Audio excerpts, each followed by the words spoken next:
ఒకసారి అందరూ కళ్ళు మూసుకుందాం. కొన్ని విషయాలు దేవుడు మనందరితో మాట్లాడకముందు ఒక్క మాట అడగండి. ప్రభు, కారణము లేకపోతే నేను ఇక్కడ కూర్చొని ఈరోజు నీ సేవకుని ద్వారా నన్ను ఇక్కడ మీరు కూర్చోబెట్టారు. ఈ నిర్ణయించిన ఈ ప్రార్థన కొడుకల్లో నీ సేవకుని ద్వారా మమ్మల్ని ఇక్కడ కూర్చోబెట్టారు. కారణము లేకపోతే నేను ఇక్కడ కూర్చోను, కారణం ఉంది, అందుకు నీకు వందనాలు. ఈ దినమే నాతో మాట్లాడండి ప్రభు అని అడుగుదాం అందరం. ఒక్క నిమిషం. దేవా, నీకు వందనాలు.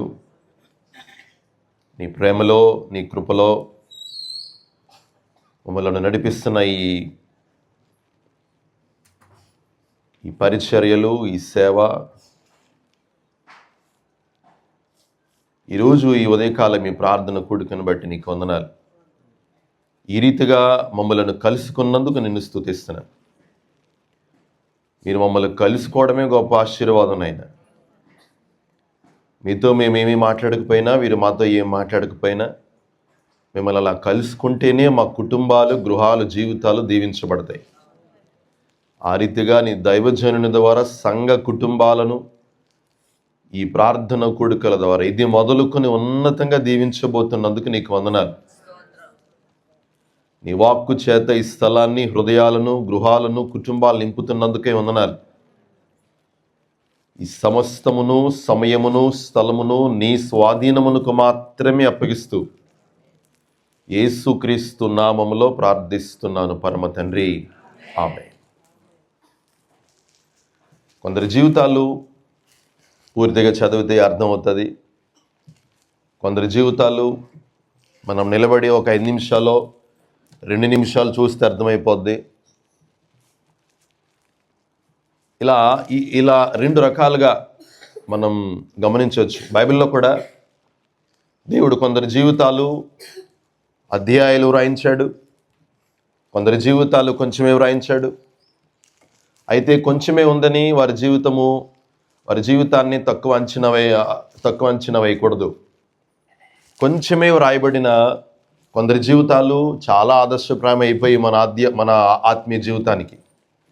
అలా దావీదు సైనికుల్లో 30 మంది యోధులు ఉన్నారు. ఆ 30 మంది యోధుల్లో 3 ప్రధానులు ఉన్నారు. ఆ ప్రధానుల్లో ఒకడున్నాడు.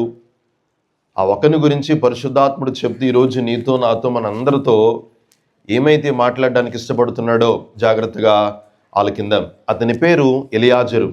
అతని పేరు చెప్పండి. 2వ సమూయేలు గ్రంథము. సాధారణంగా ఎలియాజరు అనగానే మనకి ఎవరు గుర్తొస్తారు? ఏమండి కదండి. ఈ ఎలియాజరు ఒక 2 వచనాలు ఇతని గురించి వ్రాయబడ్డాయి. అతని పూర్తి జీవితం ఏంటో మనకు అర్థమవుతుంది. 23వ అధ్యాయము 9-10 వచనాలు మనం చదువుకుందాం.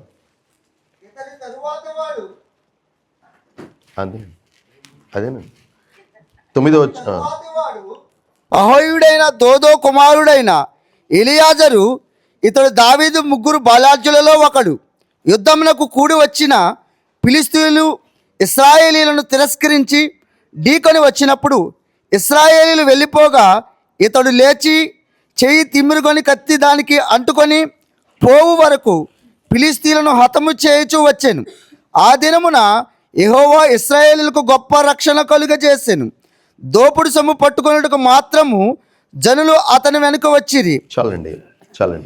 2 వచనాలు ఇతని గురించి వ్రాయబడ్డాయి. ఈ 2 వచనాల్లో అతని ఉద్దేశాలు, అతని ఆలోచనలు, అతని పూర్తి జీవితం గమనించాలి, అర్థం చేసుకోవాలి. ఈరోజు ఉదయం దేవుడు నీతో, నాతో ఏమైతే మాట్లాడుతున్నాడో ఆ మాటలు పట్టుకుని వెళ్ళిపోవాలి. దేవుని మాటలు ఎప్పుడైతే మనం పట్టుకున్నామో మనం నిలబడిపోతాం. దేవుని వాక్కును ఎప్పుడైతే మనం సేవకుల నోట వచ్చినప్పుడు, మన ఉదయాన్ని ధ్యానం చేసినప్పుడు వచ్చినప్పుడు దేవుని మాటను పట్టుకుంటే ఎప్పటికీ నిలబడిపోతాం మనం. ఆమెను చెప్తాం ఒకసారి గట్టిగా. 3 గురించి చెప్తూ అంటాడు. ఒకని పేరు ఎలియాజరు. అతని గురించి చెప్తూ ఒకే ఒక వచనంలో ఇశ్రాయేలీలు వారి మీదకి ఫిలిష్తీయులు వచ్చినప్పుడు సైనికులు, యోధులు వీరందరూ భయపడి పారిపోతున్నారు. ఎందుకు అనంటే ఫిలిష్తీయులకు ఒక లక్షణం ఉంది. వారు మాటలు భయంకరంగా వదిలేస్తారు, మాటలతో భయపెడతారు. కొందరు క్రియలతో భయపెడతారు, కొందరు మాటలతో భయపెడతారు. క్రియల కంటే మాటలు ఎక్కువ మనల్ని భయపెడతా ఉంటాయి కదా. కొన్నిసార్లు ఎదుటి వారి క్రియల కంటే కొందరి మాటలు ఒక ఆశీర్వాదకరమైన జీవితం వైపు మనల్ని వెళ్లకుండా ఆపేస్తాయి కొందరి మాటలు. అందుకే దేవుని మాటలు లక్ష్య పెడితే మనుషుల మాటలు లక్ష్య పెట్టి మన జీవితాలు ఓడిపో. దేవుని మాటల వైపు లక్ష్యం ఉంచితే మనుషుల మాటలకు మన పెద్దగా భయం అనిపించవు. అవి చాలా సున్నితంగా సులువుగా అనిపిస్తాయి, ఎందుకు పనికిరాని అనిపిస్తూ ఉంటాయి. ఫిలిస్తీన్లు భయంకరంగా మాట్లాడుతూ ఉంటే వారి మాటలకి ఇశ్రాయేలీయులు సైన్యము దావీదుతో ఉన్న సైన్యం భయపడిపోయి వెనక్కి వెళ్తూ ఉన్నారు. ఒకసారి వెనక్కి వెళితే ఆ రోజున ఇశ్రాయేల్ సైన్యము లేక దావీదు రాజు ఓడిపోతే వెనకాల ఎవరు ఓడిపోయినట్లు? దేశం ఓడిపోయినట్లే, దేవుని ప్రజలు ఓడిపోయినట్లే, దేవుని ప్రజలు నష్టపోయినట్లే. అయితే ఒకడు మాత్రం ముందుకెళ్ళాడు, అతని పేరే ఎలియాజరు. ఒకడు మాత్రం ముందుకెళ్ళాడు, అతని పేరే ఎలియాజరు.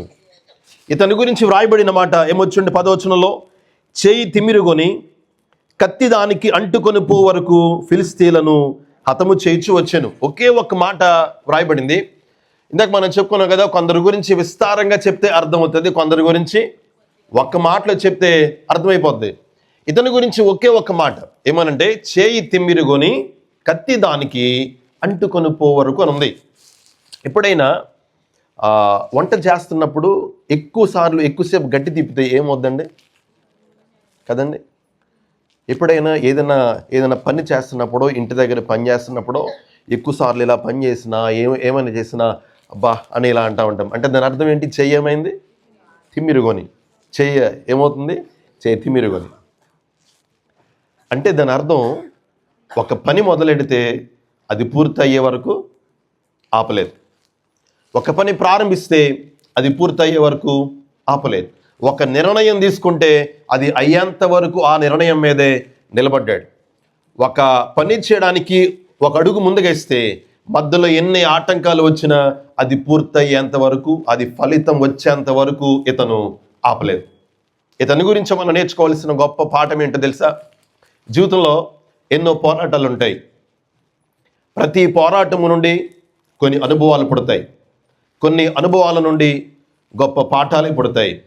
ఆ గొప్ప పాఠాల నుండి మన జీవితంలో గొప్ప విజయాలే పుడతాయి. అందుకే జీవితంలో పోరాటాలు ఉండాలి, అనుభవాలు ఉండాలి, పాఠాలు ఉండాలి. ఈ మూడు ఉంటేనే తర్వాత ఏంటి చెప్పండి?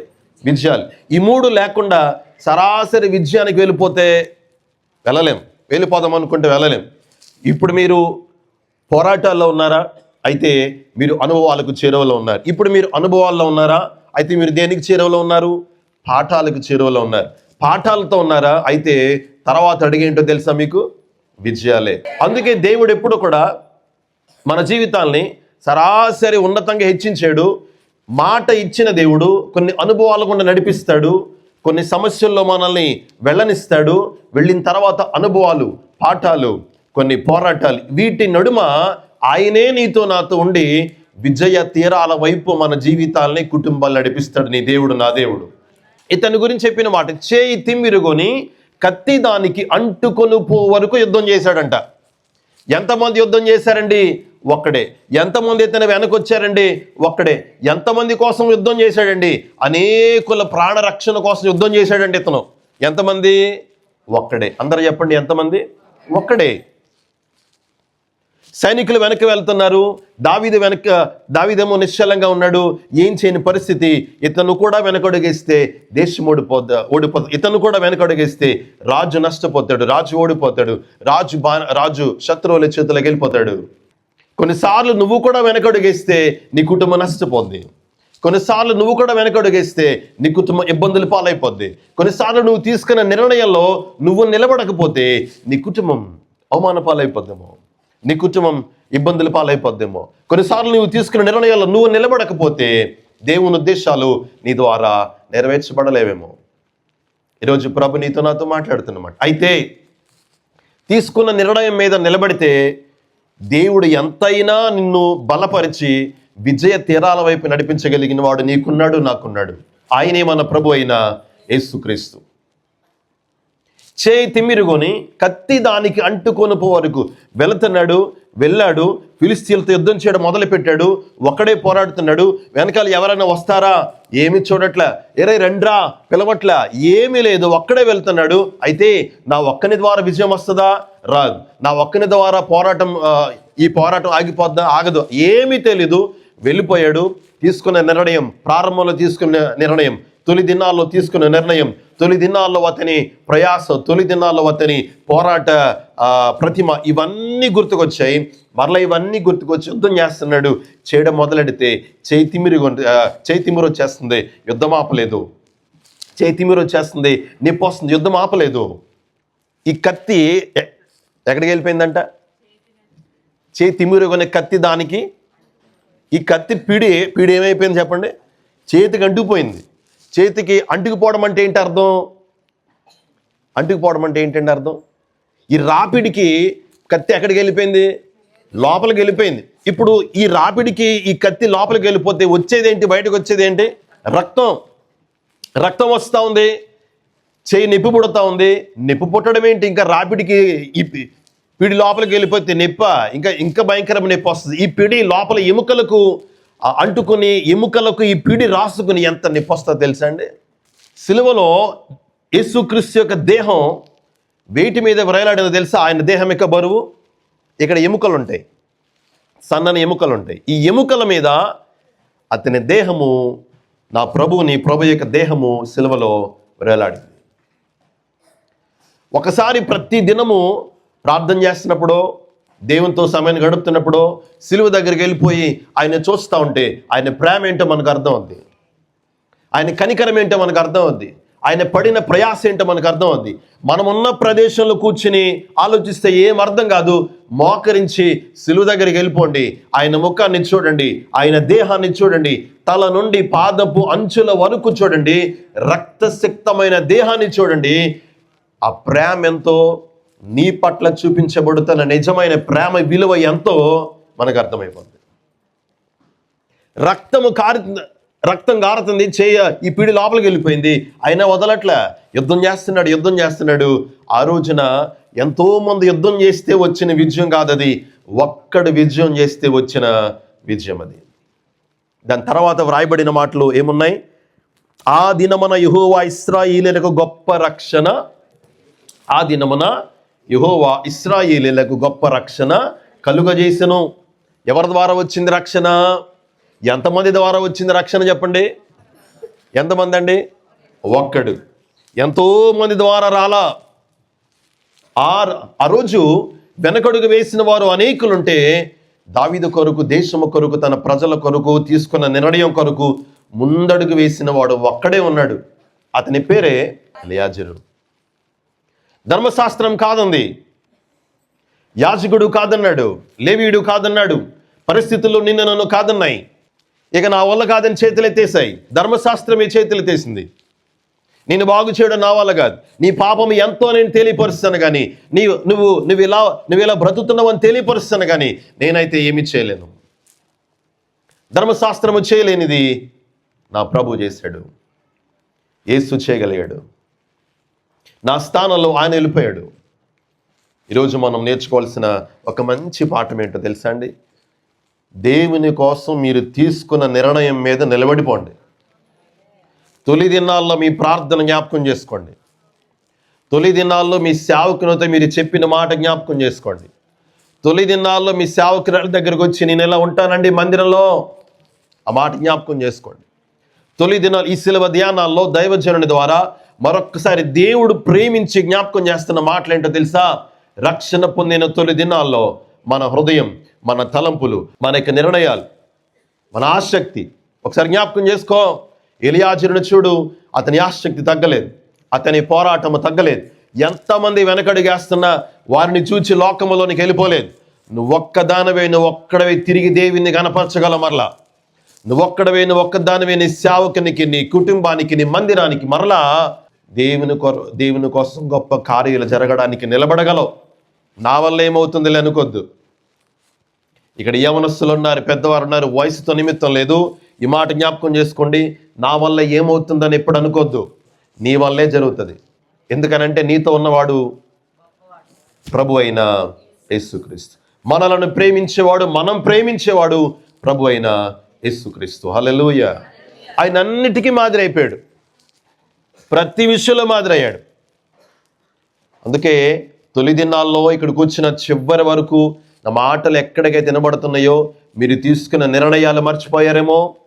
తొలి దినాల్లో మీ ప్రార్థన జీవితం, తొలి దినాల్లో మీ మోకాళ్ళ అనుభవం, తొలి దినాల్లో మీ కన్నీటి అనుభవం, తొలి దినాల్లో మీ ప్రేమ, తొలి దినాల్లో మీ మందిరములో మీ పని పరిచర్య, తొలి దినాల్లో మీ సేవకుని ప్రేమించే విధానం, తొలి దినాల్లో సేవకుని వెనకాల వెళ్ళిపోవడం, తొలి దినాల్లో ఉదయాన్నే లేచి వాక్యాన్ని ధ్యానం చేయడం, తొలి దినాల్లో ప్రార్థన అంటే ముందే వచ్చి కూర్చోవడం, తొలి దినాల్లో ప్రార్థన అయిన తర్వాత ముఖ్యమైన పని ఉంటుంది, పనులు ఉంటాయి, పరిచర్య ఉంటుంది, ఆ పని చేయడం, ఆ పరిచర్యలో ఉండడం. తొలి దినాల్లో దేవుని గురించిన విషయాలు ఎక్కువగా మాట్లాడుకోవడం, తొలి దినాల్లో దేవునితోనే ఎక్కువ సమయాన్ని గడపడం. ఈ సిలువ ధ్యాన కూడికల్లో ఈ నిర్ణయాలు మరలా జ్ఞాపకం చేసుకోండి.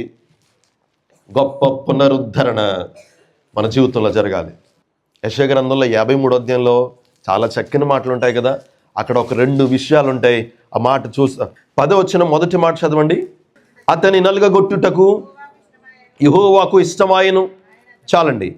11వ వచనంలో మొదటి మాట, అతడు తనకు కలిగిన వేదనను చూచి తృప్తి నొందును. చాలండి. 10వ వచనంలో మొదటి మాటలో ఏమనుందండి?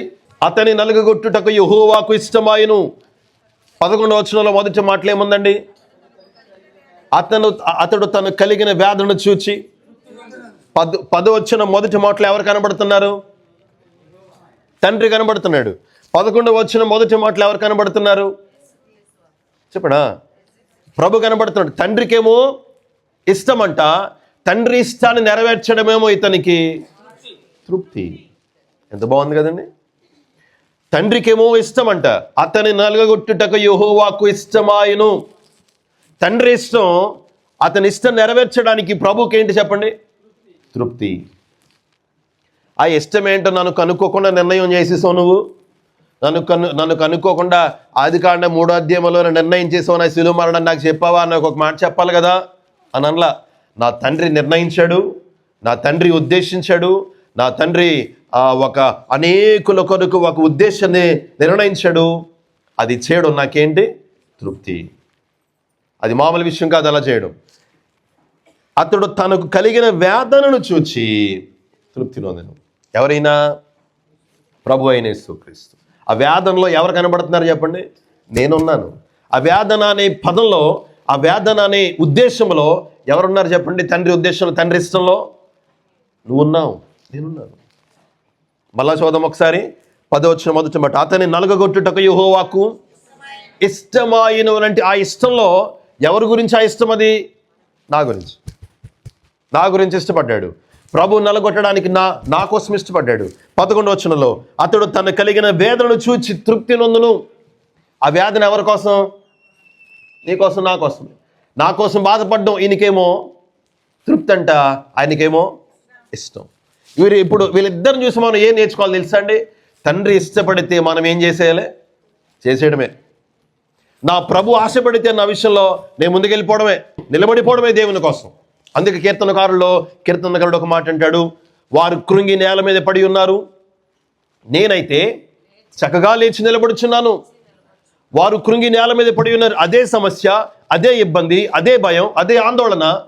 నాకు కూడా అదే సమస్య, నాకు కూడా అదే ఆర్థిక ఇబ్బంది, అదే ఆందోళన, అదే శ్రమ, అదే సమస్య.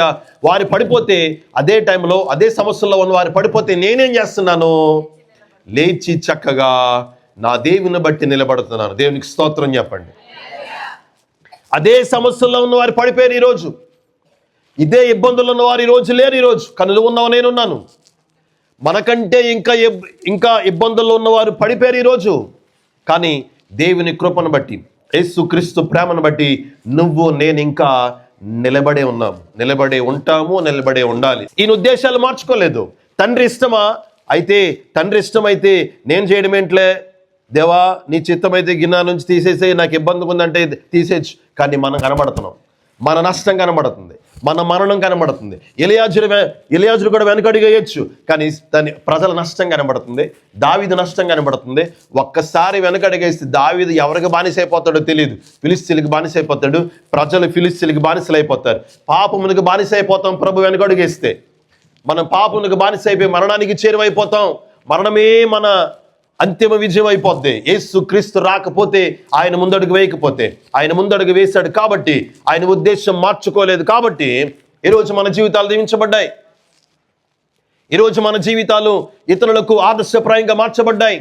ఆయన అంటారు, నువ్వు లోకమునకు ఉప్పై ఉన్నావు. నేను నిన్ను ఎలా మార్చుకున్నానో తెలుసా? నేను ప్రాణం పెట్టి నేను నిన్ను ఎలా మార్చుకున్నానో తెలుసా? ఒక ఉప్పులా నేను నిన్ను మార్చుకున్నాను. ఉప్పుకున్న గుణలక్షణాల్లో గొప్ప గుణలక్షణం ఏంటో తెలుసా అండి? ఉప్పుకున్న గుణలక్షణాల్లో కరిగిపోద్దండి, రుచినిస్తుంది. అన్నిటికంటే గొప్ప గుణలక్షణం ఏంటో తెలుసా అండి? పాడైపోకుండా ఉంచుతుంది. ఇంకా చెప్తాం ఏంటండి, ఒక గ్లాసులో ఒక నీళ్ళు తీసుకొని ఉప్పే వేయండి. ఇప్పుడు చూడండి ఏమేం కనబడతాయి? నీళ్లు కనబడతాయి. ఒక స్పూన్ తీసుకుని దాన్ని ఇలా బాగా తిప్పండి, ఒక నిమిషం బాగా తిప్పండి. ఇప్పుడు ఏం కనబడతాయి? ఇందాక మీరు అన్నట్టు కరిగిపోద్దండి. కానీ ఇంతకుముందు నీరు తాగితే చప్పగా ఉంటాయి నీళ్ళు, కానీ ఇప్పుడు తాగితే మరి ఉప్పు కనబడలేదే, అసలు ఉప్పు కనబడలేదు కదా.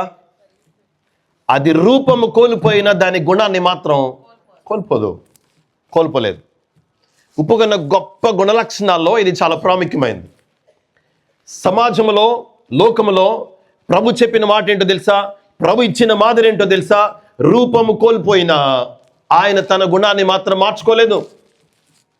సిలువలో రూపాన్ని కోల్పోయాడు, ఇతరుల మాటలతో ఆయన రూపాన్ని కోల్పోయాడు.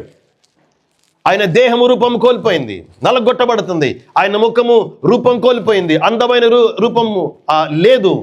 ఎన్ని కోల్పోతున్నా, ఆయన రూపం కోల్పోతున్నా, ఆయన గుణాన్ని మాత్రం ఆయన సిలువలో ఎక్కడ ఎప్పుడు చెప్పండి మార్చుకోలేదు. ఉప్పు తన రూపాన్ని కోల్పోద్ది, కానీ దాని గుణాన్ని మాత్రం మార్చుకోదు. దానికి ఇష్టం ఉండదు మార్చుకోవడం. ఎన్ని పదార్థాల్లో, ఎన్ని ద్రవ పదార్థాల్లో వేయండి, నేను రూపాన్ని కోల్పోతానే తప్ప నా గుణాన్ని నేను, అవసరమైతే ఎదుటి పదార్థాన్ని అది మార్చేస్తే తప్ప ఇది మారదు. పాలల్లో వేయండి, ఏమవుతుంది? అయితే పాలు ఇరిగిపోవాలి కానీ ఇది తిరగదు. అయితే లోకం ఇరిగిపోవాలి కానీ నువ్వు మాత్రము విరిగిపోకూడదు, వెనకడుగు వేయకూడదు. అయితే లోకం మారుతుంది, లోకం వెనకడుగేస్తుంది. దేవుని కోసం నిలబడిన నువ్వు మాత్రం ఇలా నిలబడే ఉండాలి, ఇలా జీవించే ఉంటావు. దేవుని కోసం ఒక బలమైన నిర్ణయాలు అనుదినం తీసుకుంటూనే ఉండాలి, ఒక సాక్షిగా బ్రతుకుతూనే ఉండాలి. హల్లెలూయా.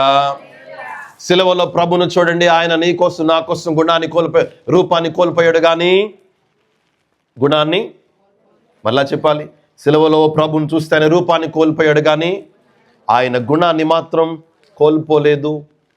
మన గుణాన్ని కోల్పోకూడదు. ఈ సిలువ ధ్యాన కూడికల్లో ఈ మాట జ్ఞాపకం చేసుకోండి.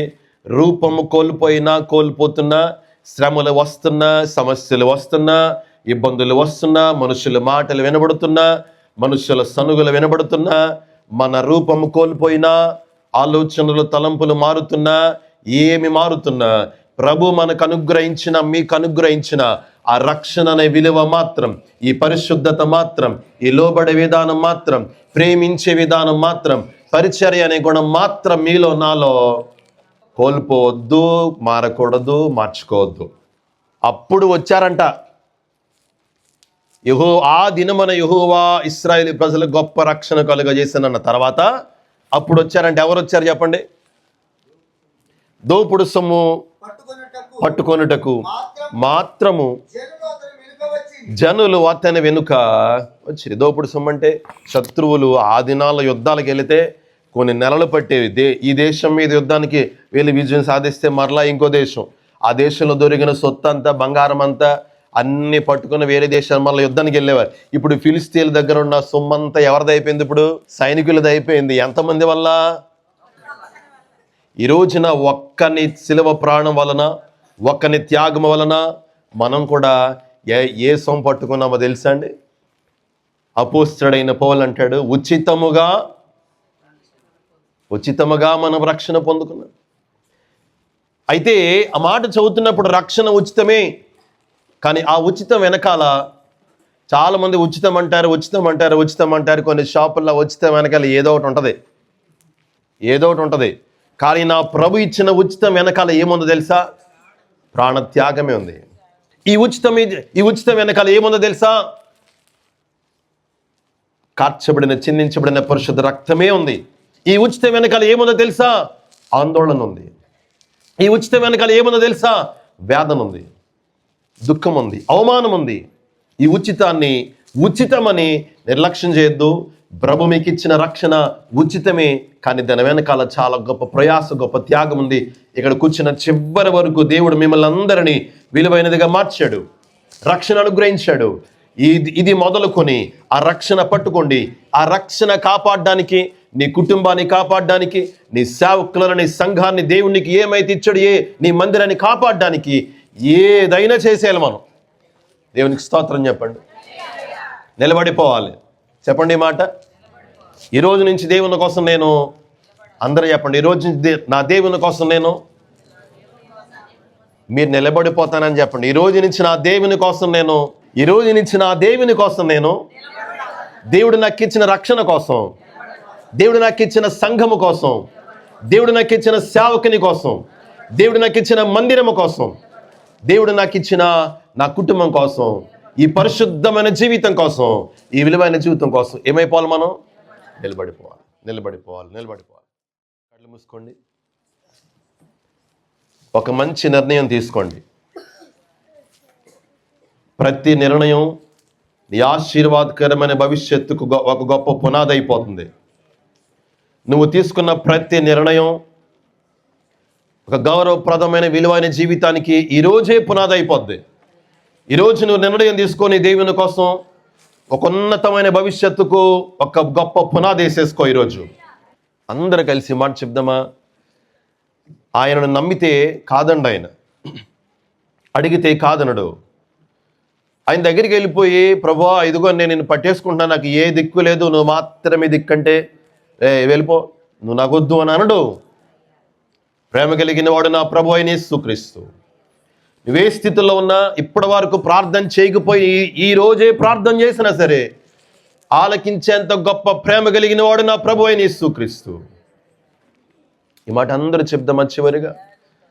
నమ్మిన వారిని కాదనవనియు నెమ్మది నొసగేడిన ప్రభుడవని. నమ్మిన వారిని కాదనవనియు నెమ్మది నొసగేడిన ప్రభుడవని. నమ్మితిని పాదంబులను, నమ్మితిని పాదంబులను, బాసిల్లెను సిలువలో పాపక్షమా. సిలువ దగ్గరికి వెళ్ళిపోండి. మనం ఎంత గొప్ప ప్రేమతో ప్రేమించబడుతున్నాం అర్థమైపోద్ది. బాసిల్లెను సిలువలో పాపక్షమా. మా తండ్రి, ఈ మాటలు మా అందరి జీవితంలో ఫలింపచేయండి. సంఘక్షేమం కోసం నీ దాసులు పెట్టిన ఈ ప్రార్థన కొడుకులను బట్టి నిన్ను మాత్రమే గణపరుస్తున్నాను. నీ సేవకులను బట్టి నిన్ను స్తుతిస్తా ఉన్నాను దేవా. ఆసక్తితో భారము కలిగి, బాధ్యత కలిగి సేవకుని మాటకు లోబడి వచ్చిన సంఘబిడ్డలందరిని బట్టి నీకు వందనాలు. నీ నామం పేరట అద్భుతాలు, బలమైన కార్యాలు వారి జీవితంలో ఇది మొదలుకొని జరిగించమని సేవకునిగా ప్రార్థిస్తున్నాను. యేసు నామములో ప్రార్థిస్తున్నాను తండ్రి.